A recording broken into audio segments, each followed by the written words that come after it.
তখন আমাকে election officer বললো যে আপা নিয়োগী প্রশ্নালী আমরা চিন্তিত। আমি সেকেন্ড দিতে চ্যালেঞ্জ নিয়োগী প্রশ্নালী কোনো জাল ভোট হবে না, কোনো গন্ডগোল হবে না, এটা আপনি প্রার্থী হিসাবে আমি আপনাকে রিয়াসিওর করছি।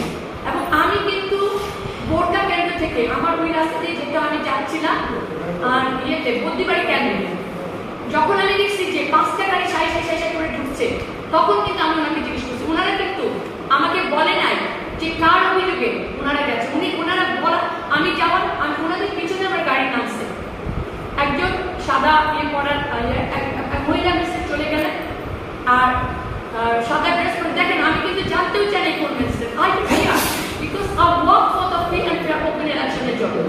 উনি আমাকে যখন বললো আমাকে অ্যারেস্ট করলে আমি এখন অবস্থান করছি, এরপরে কিন্তু অ্যারেস্ট করতে পারে নাই, কারণ আমি যে পরে আসছি এখন আমি এখানে বসে, কারণ ওনারা যে অবস্থান করছে মনে হচ্ছে এটা যুদ্ধক্ষেত্র, রণক্ষেত্র, সমস্ত বিজেপির লোকজন, পোশাক পরা বিজেপির লোকজন গেটে বসে আসছে। তখন কাউকে ঢুকতে দেয় না। আপনি দেখেন 2টার পরে 3টা থেকে 4টা ওই সময় কিন্তু ফিমেল ভোটার্সরা আসে, ফিমেল প্রায় 300-350 ভোটার্স কিন্তু চলে গেছে। আই নো মাই এরিয়া, আমার প্রশ্নয় খুবই জানা, এটা আমার এরিয়া, আমি জানি ওরা ভোট দেবে। I don't need to go anywhere. আমি যদি ধরেন সেই আমেরিকাতে বসে থাকি, আমি যদি নির্বাচন করি, they will go to the vote center and they will give the vote to me. আমার কোনো কিছু আমার নিজ কেন্দ্রে কোন প্রেক্ষিতে ওনারা এত বড় গাড়ি গেল, আর আমি তারপরে আমি এখানে বসে আমি কি করছি, আমি কিন্তু খাবার খাইছি, কোনো অভিযোগ নাই, কিন্তু ওনারা যে আতঙ্ক সৃষ্টি করছে ভোটারদের মধ্যে, আপনি কি বুঝেন? একটা আর্মি ড্রেস পরা লোক বসে আছে, কোনো গ্রামের মহিলা ভোট দিতে আসবে যে বলতে।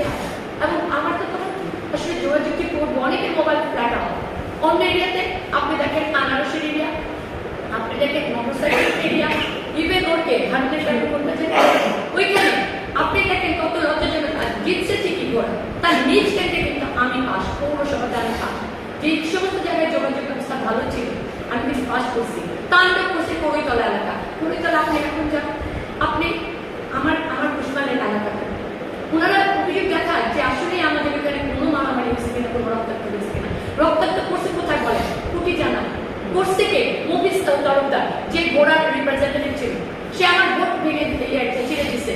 আমার নয়েজ তরফদার আমার এদেরকে মারছে, ওইখানে তারা সিকিউর করে তারা ভোট নিয়ে আসছে, কোনো বিজেপি নাই। আর আমার কেন্দ্রে তারা বিজেপি নিয়ে বসে রয়েছে, অ্যারেস্ট করতে পারলো না কেন? নিশ্চয়ই অভিযোগ থাকলে অ্যারেস্ট করতে, আমি তো জানি না। আমি ছিলাম